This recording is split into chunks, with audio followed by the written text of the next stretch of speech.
میخواهی که دروازه جنت را ببوسی، خود را خم بکن، پای پدر و مادر را بوسه بزن. میخواهی که با چشمان خود جنت الفردوس را ببینی، پای مادر را بوسه بزن.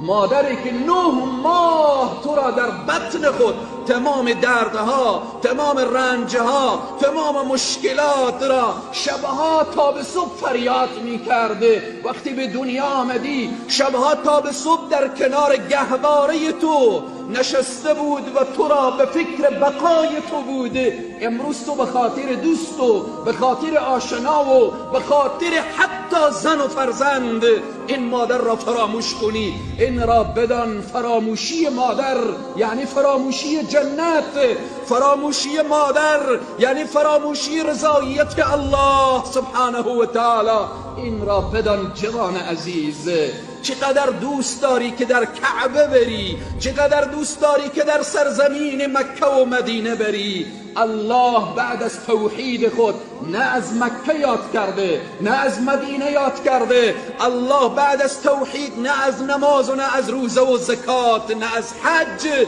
بلکه میفرمایه و بالوالدین احسانا، و پدر و مادر نیکی داشته باشید.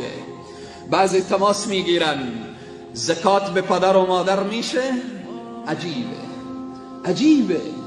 تماس میگیرن مادرم فقیر هست، میشه من برایش زکات بدم؟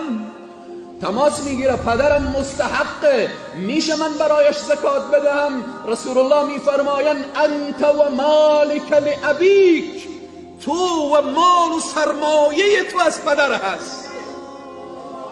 عزیزان من، این نعمتهای عظیم و بزرگی که الله برای من و شما عطا کرده، ای کسی که هنوز این نعمتهای عظیم و بزرگ را از دست نداده اید.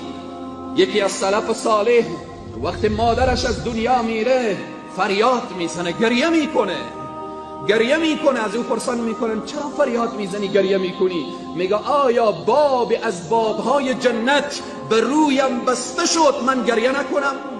دروازه از دروازه های جنت به رویم مسدود شد من گریه نکنم؟ سلف صالح در خدمت مادر بودن، بزرگان دین در خدمت والدین بودن.